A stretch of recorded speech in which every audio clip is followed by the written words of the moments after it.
There are a lot of different reasons I decide to upload matches. Some of them are really exciting, some of them I play really well, some are pubby must piece theatre. This is none of those. This is a pretty relaxed match.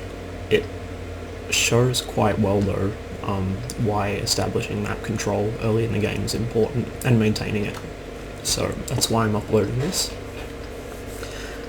E75 on Fisherman's Village. I'm going straight to the village itself. Dessa will be covering the west flank as he is in a tank destroyer, and Marius will be heading west as well towards the western edge of the central town to try and get eyes on people.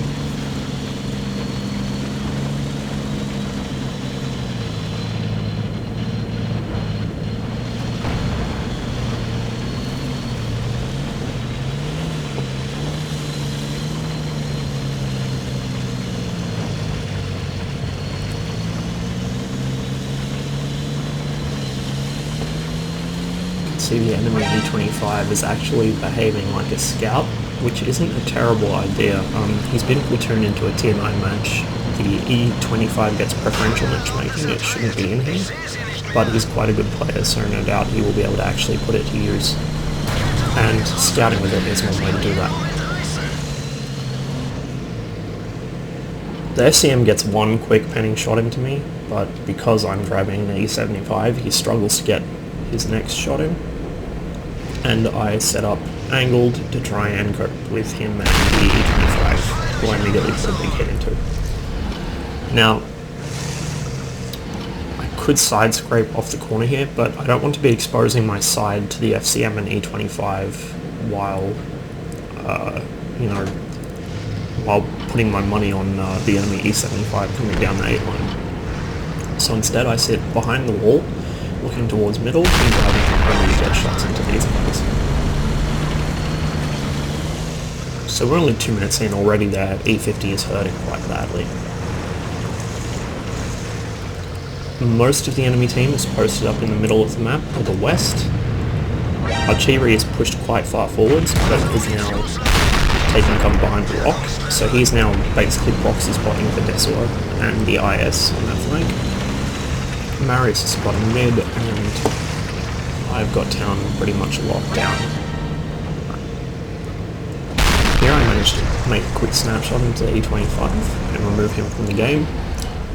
His gun wasn't much of a threat to our tier 9s, but his speed and ability to actually spot from camo made him quite a problem. So getting rid of him early is a good thing, especially since the enemy have 3 army.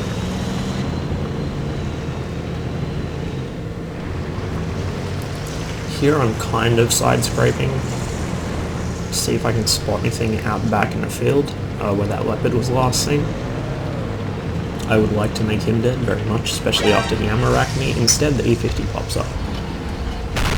Make a quick snapshot on him, which seems to have gone through the side of his turret while he was facing in Marius' direction. And now while he's tracked, I look for another shot, but he gets out of there just in time. Enemy arties on me. At least 2 of them. This corner is actually quite exposed to artillery, which is one of the risks of side scraping it, which is the reason I didn't do it straight away at the start of the game when I knew I'd be lit.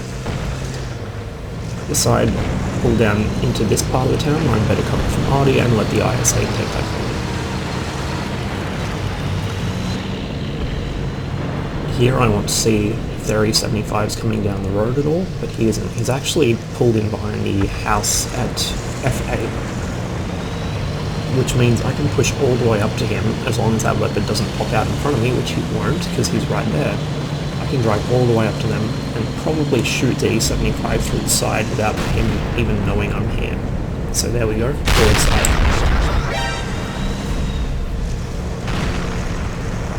He now knows I'm here, but I can just kind of tell that that's not the big gun because the barrels step down. Sure enough, it's a 105. So as long as I angle to this guy, he can't pen me. Especially since he's not shooting APCR. This is where the P75 really does well.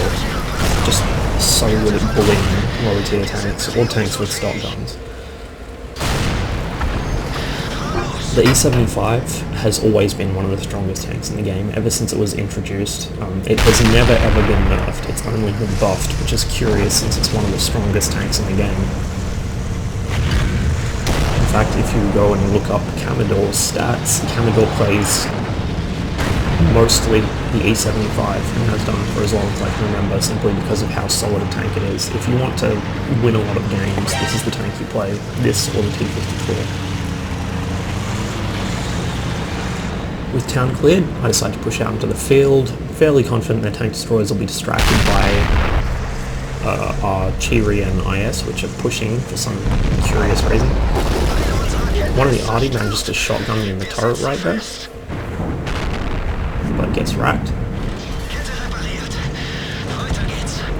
I get set for the GW Tiger to pop up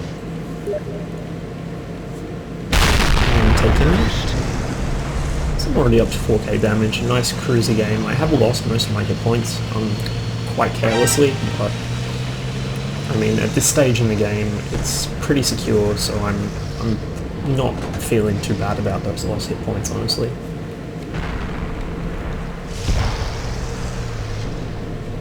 Right as I go for a shot on this Wheezy 132, that guy pops up, no shots on him, so I push a little more to get a better angle on the Wheezy, and right now you can see my pin spikes at 500, actually higher, 650. So that shot was a non-starter.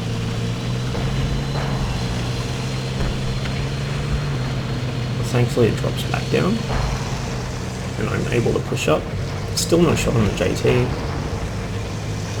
but I do have a shot on the Wheezy, who at the moment is sitting still because he has a broken engine. And that's the end of him.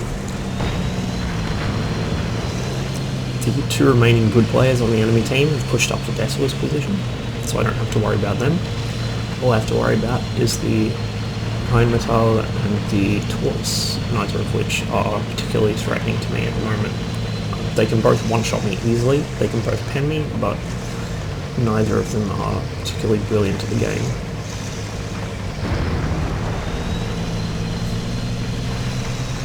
Desua manages to take out the SCM, Topo M, and then our Arty takes out the IS-6. So the room has been lit, I know where he is, I know where the Tortoise is, because it's a Tortoise, it's not going to go very far from where it was last seen. I push up along this road, which gives me some cover from the Rheinmetall, but unfortunately I missed my snapshot on the side of the Tortoise.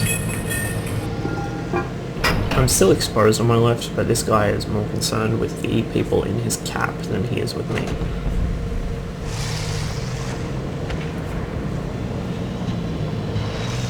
Kind of shifting my aim from one to the other, tossing up which target to shoot at. It comes down to which gives me the opportunity. In this case, the Roomba does. So I knock a decent bit of health off, and then I've got the Tortoise here, apparently tunnel visioned, trying to reset the cap. But he pulls into cover right as I reload, so unfortunately I can get a shot into his cupola there.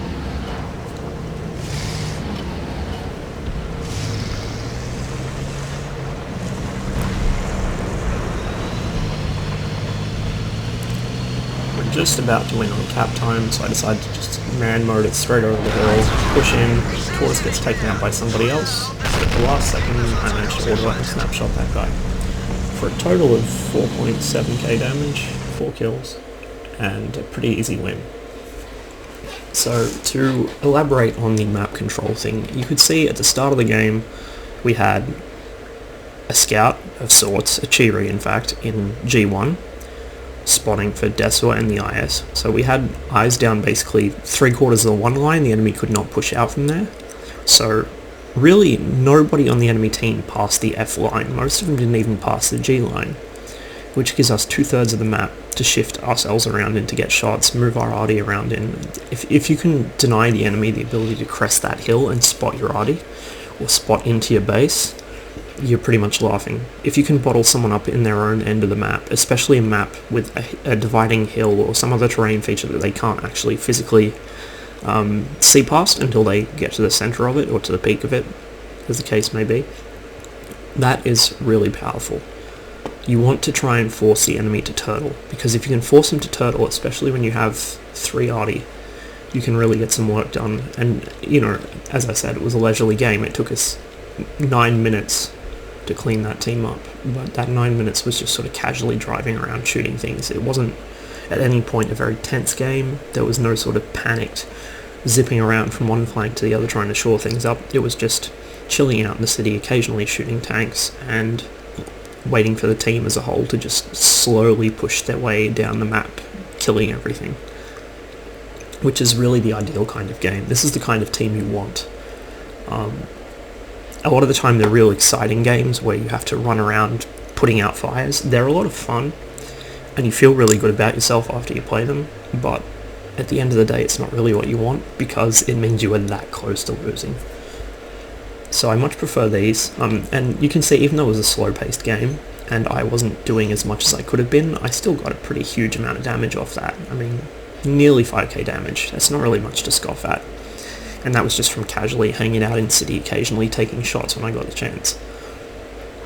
So this is the kind of thing you want to do. You want to identify where the dominant positions of the map are. So say for this map, it's the center ridge.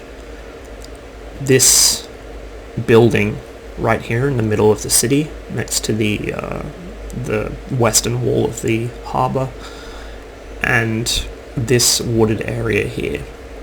And you want to dominate those positions. So you want your mediums up in here, and light tanks up in here, stopping them from pushing over and keeping them lit. You want something here spotting, and then a bunch of guys here that can prevent them actually cresting this ridge.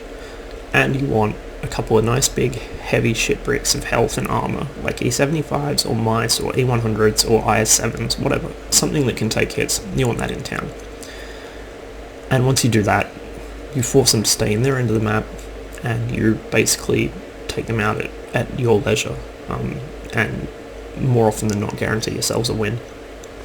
In fact, about the only time that kind of strat goes wrong is either when your pubbies just cannot trade shots with the enemy, like, you've got pubbies with stock guns, or they don't know how to aim or whatever, so they take the positions but they can't actually use them because they're not good enough.